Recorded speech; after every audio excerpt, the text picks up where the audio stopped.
कल एक संत भगवान वैष्णोजन महाराष्ट्र से वो कह रहे थे कि पूर्व कर्मों का विक्षेप तो साधक को परास्त ही करता है।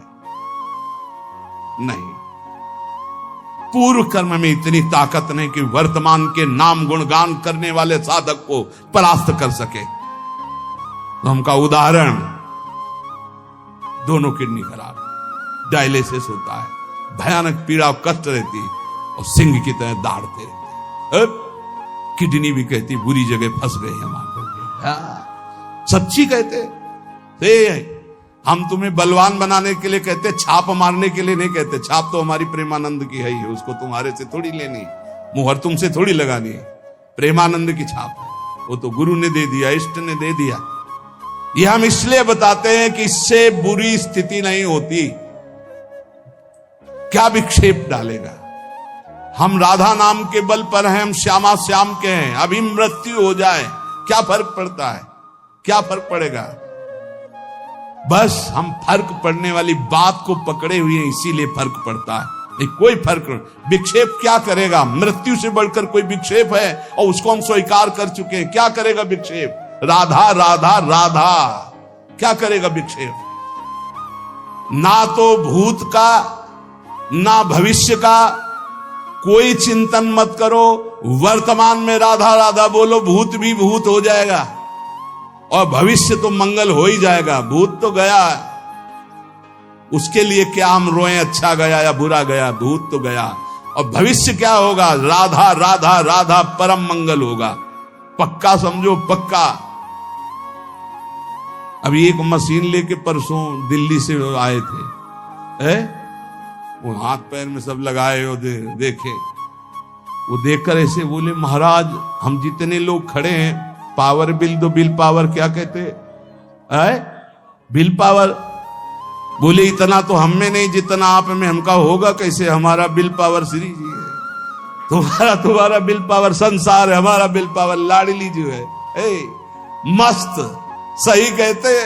हर समय ऐसे आनंद, ये बताया ले जाता, लेकिन हम बता रहे हैं माइक से। हर समय ऐसा आनंद रहता जैसे दूध को गैस में चढ़ाओ तो उफान नहीं आता, ऐसे आनंद का उफान है। क्यों? हर समय बात रहता है, मेरी लाडली, मेरे प्रिया प्रीतम, मेरे स्वामी, मैं जैसा भी हूं, मैं अपनी लाडली जी का हूं। बहुत बहुत आनंद। कोई तपस्या को सोचेगा कि ये बाबा जी बचपन से रहे तो तपस्या से होगा। भैया 60 हजार वर्ष तपस्या करने वाले हुए और उनके लिए लिखा हुआ है कि यहां की गंध भी नहीं मिली। अपने जैसे अधमों को लाडली जी के चरणों का सहारा मिल गया, बस इतनी बात समझो। और वही आपको हम समझाने के लिए अपने बातें बता देते हैं। केवल श्री जी अपनापन मानती, बस भरोसा कर लो मेरी लाडली जी का और राधा राधा रट लो। तुम्हें क्या मतलब दवाई कैसी है? अब कितने ऐसे आते हैं कि बड़ा विचित्र, डॉक्टर से नहीं पूछेंगे कि हरी वाली गोली कहां लिखी, तुम बताओ हमको दी, नहीं पूछेंगे। संत कह रहे हैं कि तुम राधा जपो, बोले कहां लिखा है हमें बताओ। अब बताओ उनको कैसे बतावे कि तुम्हारी बुद्धि इतनी बड़ी है? बोले हमने 2-4 ग्रंथ पढ़े होंगे तो उनको जान।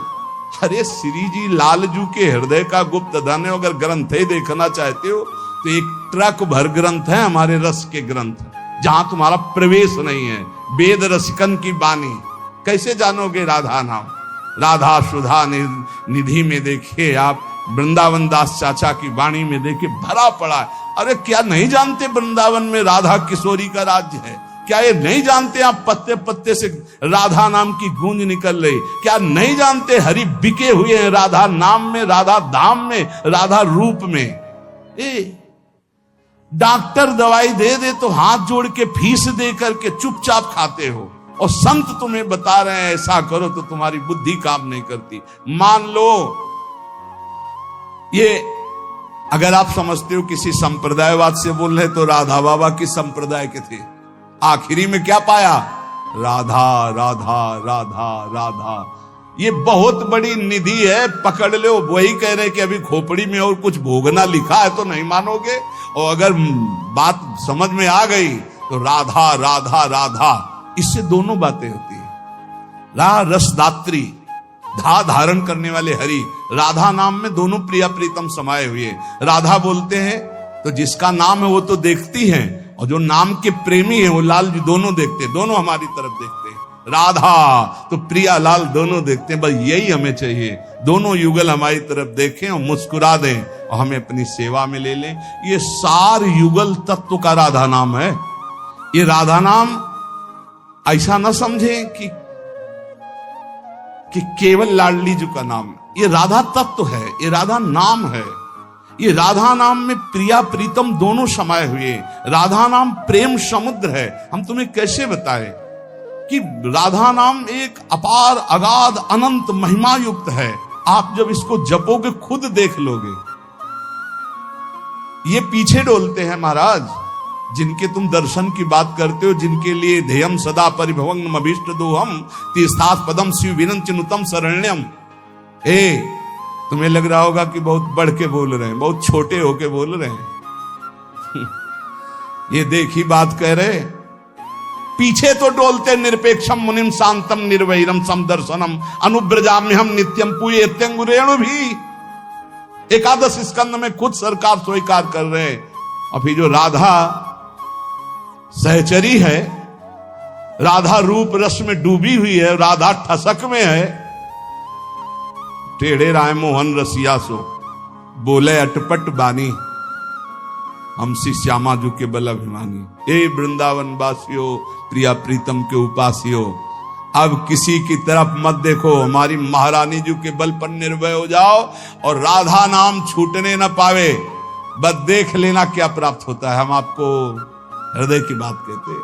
यहां जैसे कह रहे कि नए दखिल मित्य उपदेश सारम, मैं ये उपदेश का सार कह रहा हूं कि ब्रजवास करो, वृंदावन वास करो और नाम जप करो, भगवत चरित्रों का गायन करो, इसी से पूर्ण हो जाओगे। ना कोई भूत का और ना कोई भविष्य का हमारी प्रार्थना मान लो, बिल्कुल तुम चिंता मत करो। मेरी लाडली जो है, मेरी लाडली जो है, बहुत बार हजारों बार अनुभव की बात कह रहा हूं। भूत तो राख हो गया, जो भी हुआ शुभ अशुभ सब राख हो गया, उसकी चिंता मत करो। भविष्य तेजोमय प्रकाशमय हो आएगा, देख लेना। संचित भस्म हो गया, प्रारब्ध तो ऐसे ताल ठोक कर निकल जाओगे। प्रारब्ध में क्या बिगाड़ लेगा। अभी रस नहीं आया राधा नाम का, इसलिए थोड़ा सा जुखाम बुखार ये वो कष्ट हुआ, अनुकूलता प्रतिकूलता ही ढेर हो जाते हो। नहीं, कैसे तुम्हें बताया, तुम्हें समझ में नहीं आ रहा। हमारे पास शब्द नहीं है, पर समझ में तो आ ही रहा होगा। जब आदमी फड़फड़ाता है तो नहीं दिखाई देता कि कितना परेशान है। तो हम परेशान हैं कि वो बात शब्द ही नहीं मिल रहा जो हम आपको बतावें। राधा राधा में कितना पावर है, इतनी सामर्थ्य है।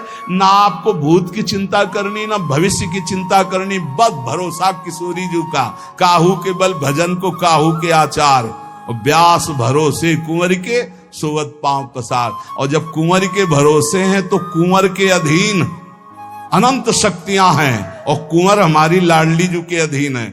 इतना बढ़िया जगह ठिकाना मिल गया है, अब मस्ती ही मस्ती है। बस इस ठिकाने से अलग हटे तो भाई मस्ती फिर कमजोर हो जाएगी। ठिकाने में रहो। श्री राधा जुग चरण निवास, जबान में राधा नाम और हृदय में राधा किशोरी के गोरे चरणारविंद की ठसक। बड़ा अमृतमय नाम है, बहुत नशा है इसमें। इतना नशा, इतनी मादकता है कि बस इसका एक बार स्वाद मिल जाए, प्रयास करते रहो। तो कह रहे स्वाद क्यों नहीं मिलता? क्योंकि जिह्वा को अविद्या रूपी रोग लग गया है। इसको स्वाद मिलेगा गुलाब जामुन समोसा चटनी, इनमें मिलेगा। राधा नाम सुधा रसम, कृष्ण नाम अमृत, राम हरि, इन नामों में इसको स्वाद नहीं मिलेगा।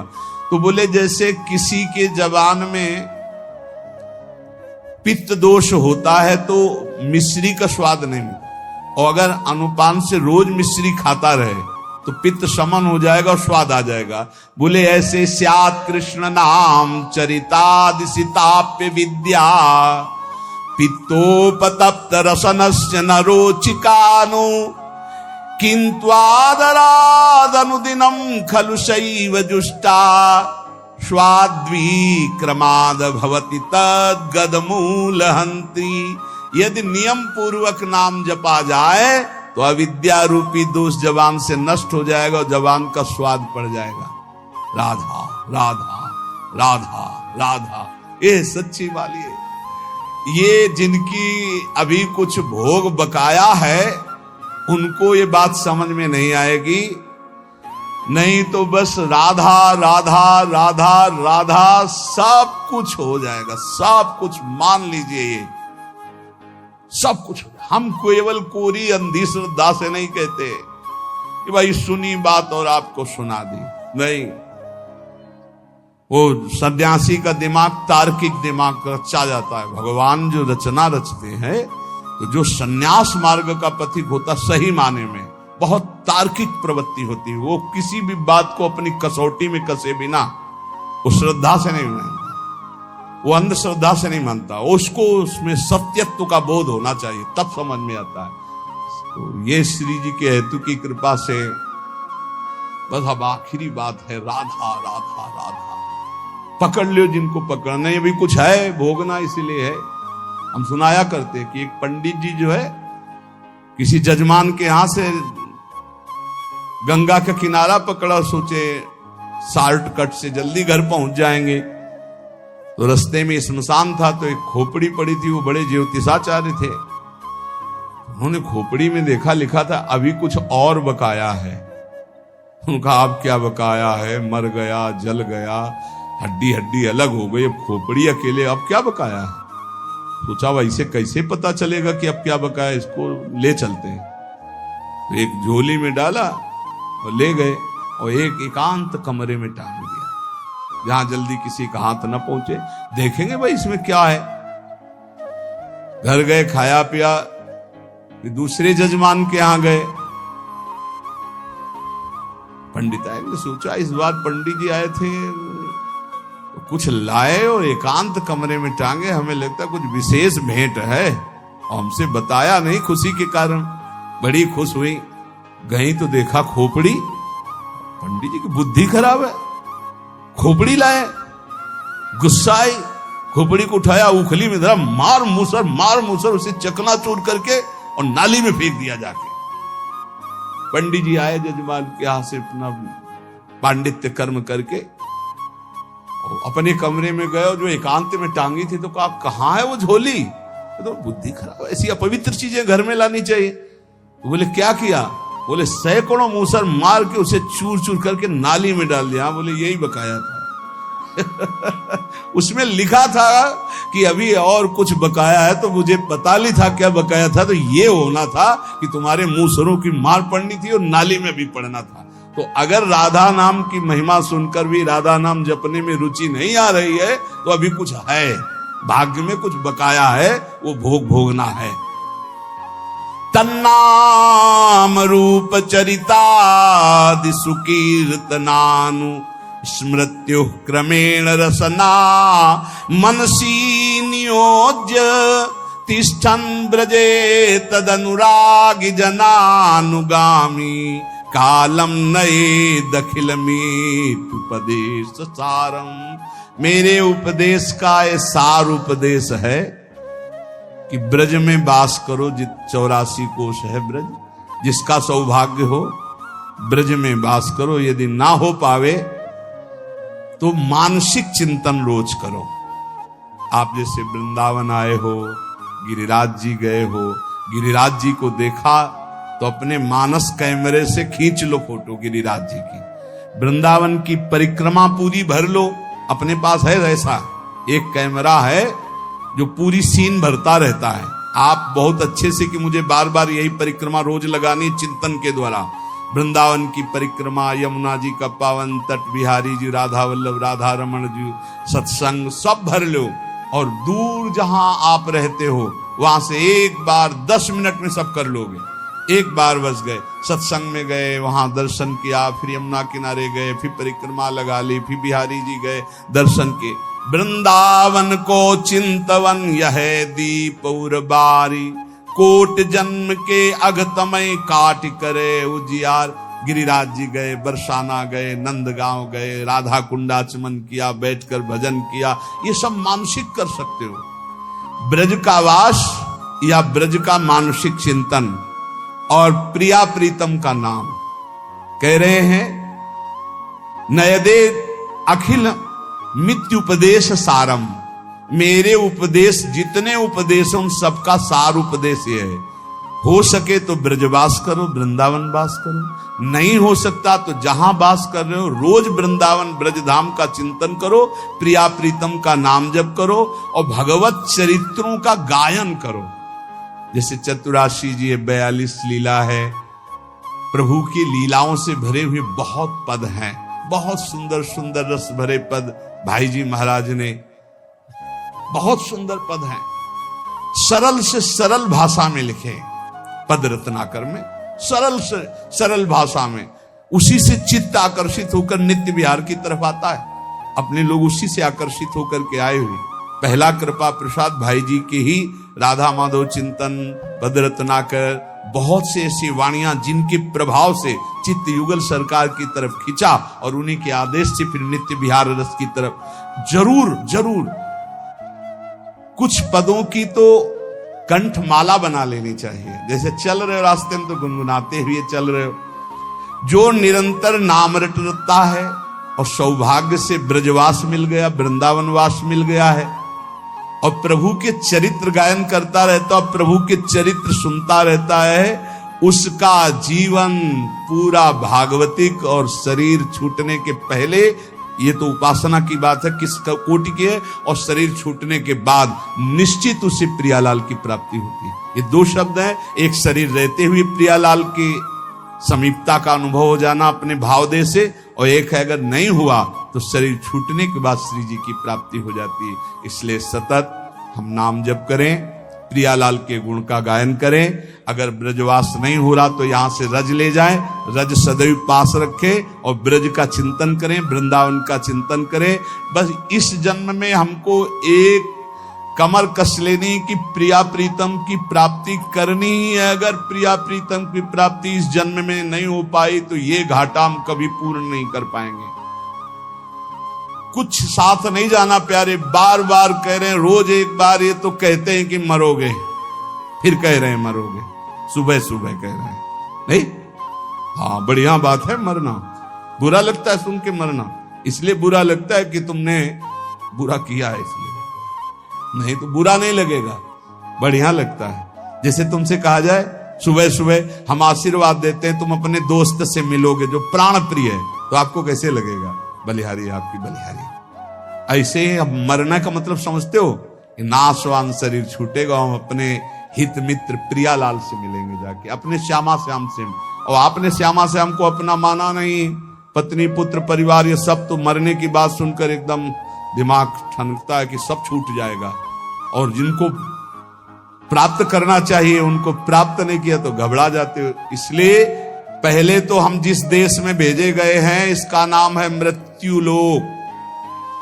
यहां जो कुछ भी तुम्हें मिला हुआ है वो सब नाशवान है, अशाश्वतम, छूटेगा, छूट रहा है, प्रतिपल छूट रहा है।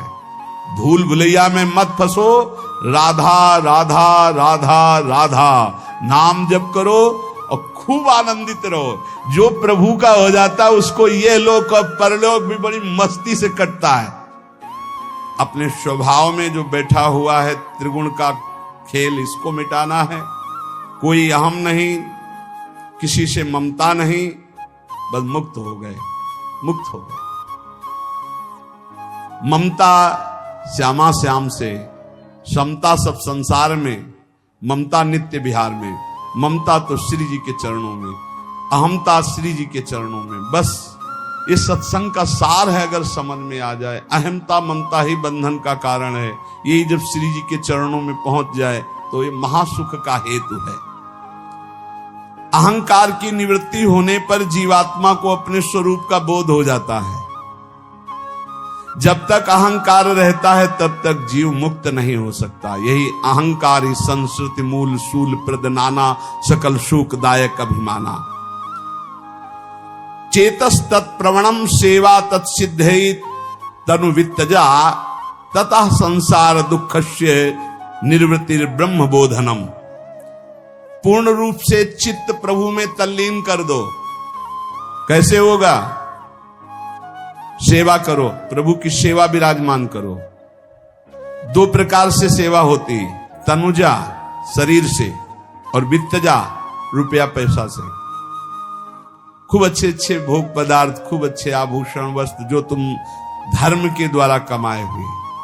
कल एक अधिकारी जी पूछ रहे थे, कई बार चर्चा हुई, वो कह रहे थे कि ना चाहते हुए भी हम लोगों को ऐसा करना पड़ता है, ऊपर से दबाव होता है अर्थ का कि आपको लेना है, इतने देने हैं।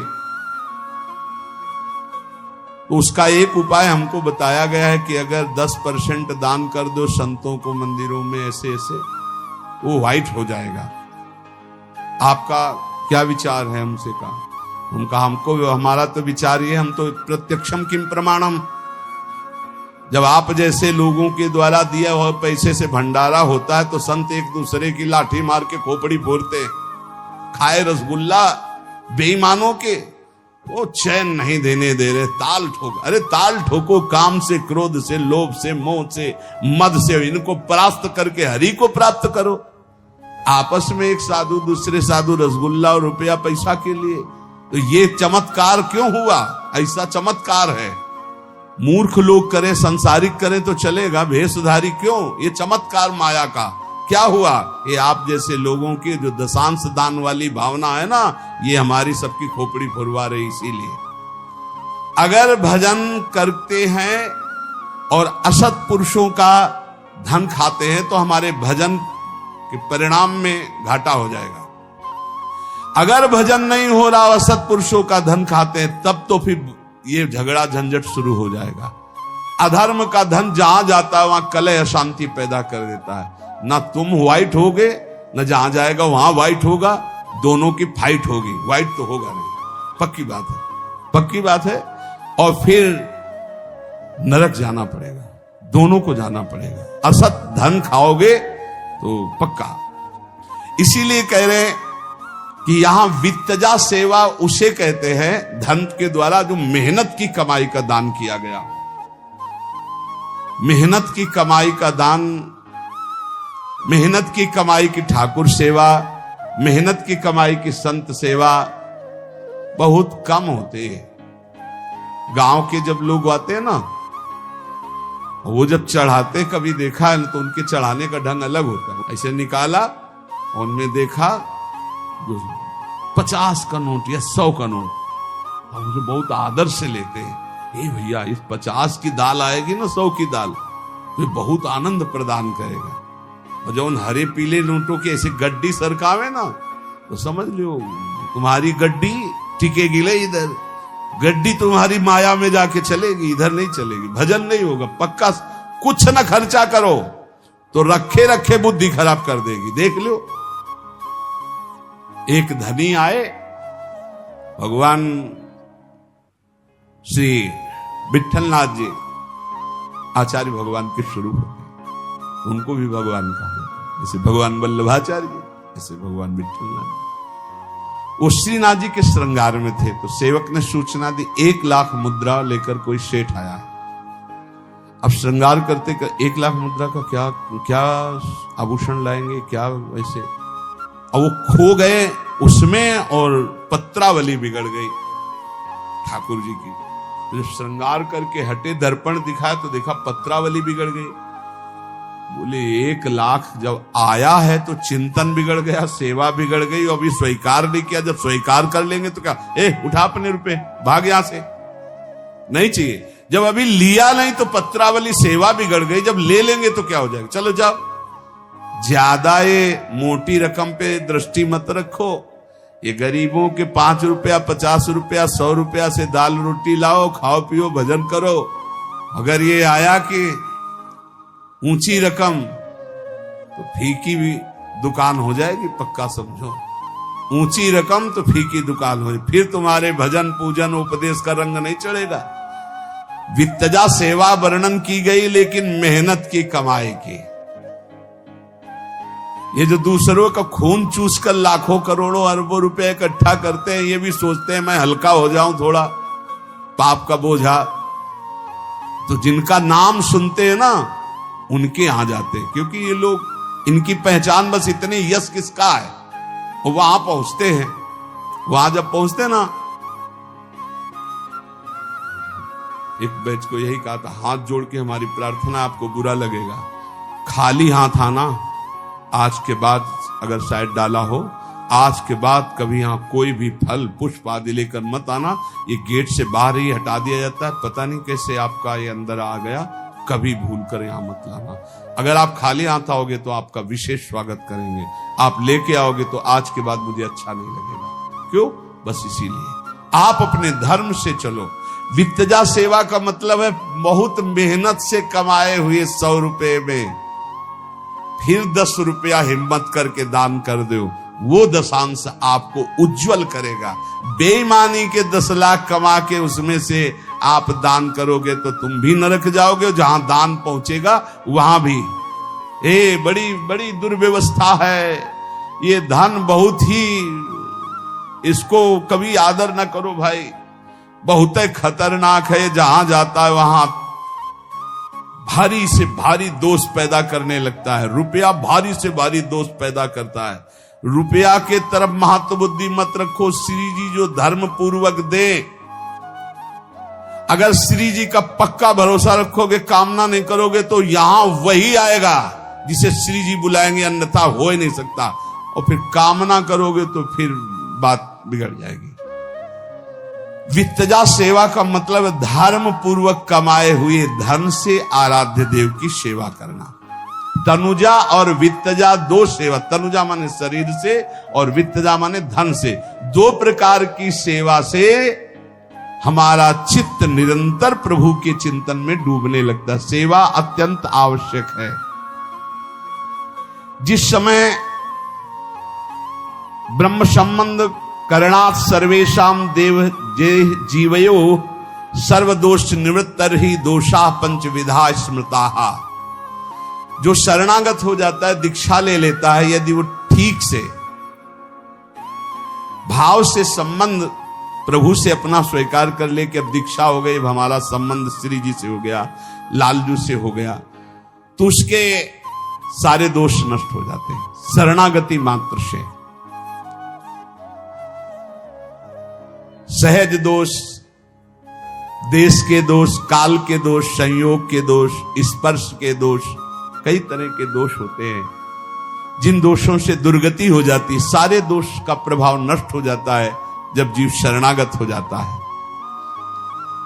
शरणागत अगर नहीं हुआ है, अंदर से प्रभु से अपना संबंध सही मानिए तो दृढ़ तभी होता है जब गुरु कृपा होती है। ऐसे भाव तो बनाते रहो, लेकिन जब गुरु संबंध कराता है, प्रभु से संबंध का तात्पर्य पाणी ग्रहण जैसा समझो। गुरुदेव जब हमारा कर कमल प्रभु के हाथ में रख दिए, इसे ही शरणागत कहते हैं। पाणी ग्रहण, जैसे आचार्य ब्रह्म ऋषि जन वर और कन्या का पाणी ग्रहण नहीं कराते, ऐसे ही ब्रह्म संबंध भगवत संबंध है। जब गुरुदेव कृपा करके हमारा हाथ इष्ट के कर कमल में समर्पित कर देते हैं। यहां वल्लभाचार्य जी कह रहे, अगर कोई ये सोचे कि बिना ब्रह्म संबंध के हमें भगवत प्राप्ति हो जाएगी, तो कह रहे हैं कि दोषों की निवृत्ति नहीं हो पाएगी। सहज दोष जन्म जन्मांतरों से जो हमारे स्वभाव में है, देश दोष जहां हम रह रहे हैं वहां के वातावरण का, काल दोष जैसे कलयुग चल रहा है इसका प्रभाव, संयोग जिनके हम साथ रह रहे हैं, स्पर्श वस्तु व्यक्ति स्थान से उसका प्रभाव पड़ता है। ये संबंध मिटा देता है, इन सब दोषों को संबंध मिटा देता है। जैसे इतना तो है ही, आप लोग शरणागत हैं, ये ठसक तो है ही कि हम श्री जी के हैं, इसी से सारे दोषों का नाश हो जाए। तो यहां आचार्य चरण कह रहे हैं, जो शरणागत नहीं है तो आप साधन भजन करें, उसका फल मिलेगा, लेकिन समस्त दोषों की निवृत्ति होकर के पूरा काम बन जाए, इसमें संशय हो जाएगा। इसलिए शरणागत ले ही लेना चाहिए, शरणागत हो ही जाना चाहिए। आचार्य शरणागत होने से एक नवीन ठसक आ जाती है। चिंता कापि न कार्या निवेदितात्म भी कदापीति भगवान अपि पुष्टिस्थो न करिष्यति लौकिकीम च गतिम। जिन्होंने शरणागत होकर अपने आप को प्रभु को समर्पित कर दिया, अब उन्हें अपने उद्धार की भी चिंता नहीं करनी चाहिए, क्योंकि पुष्ट माने कृपा। कृपा करने वाले प्रभु की तुम शरण में हो गए, उस पर विश्वास करो। अब तुम्हारी सांसारिक मनुष्य जैसी गति नहीं होगी, तुम्हारी विशिष्ट गति होगी, क्योंकि तुम प्रभु के शरणागत हो। मेरे अंतःकरण की बात सुन लो। जैसे हाथ उठाकर पीछे अभी माधवाचार्य जी कह रहे थे कि मैं हाथ उठाकर शपथ पूर्वक कहता हूं भगवान के बराबर भी कोई नहीं है, तो भगवान से बढ़कर प्यार करने वाला कौन हो सकता है, इसलिए हर समय भगवान की स्मृति में रहो। ऐसे श्री वल्लभाचार्य जी कह रहे हैं कि अंतःकरण मदवाक्यम सावधानतया शृणु कृष्णात् परम नास्ति दैवम वस्तु दोष विवर्जितम। मैं अपने हृदय की बात कह रहा हूं, सावधानी पूर्वक सुनो। श्री कृष्ण जैसा कोई नहीं है, श्री कृष्ण जैसा केवल श्री कृष्ण ही है, इनके जैसा कृपालु कोई नहीं है, इसलिए सिर्फ इनका आश्रय ले लो। इनके जैसा कोई देवता नहीं है, कोई और नहीं है। ये अपने शरणागतों की दोषों की तरफ ना ध्यान देकर शरणागति पर ध्यान देकर उसका कल्याण कर दे। देखो जहर पिलाने आ रही थी, भाव कितना गंदा था, भोग लगा रही थी जहर का, भाव था मारने का, परिणाम क्या मिला, परम पद।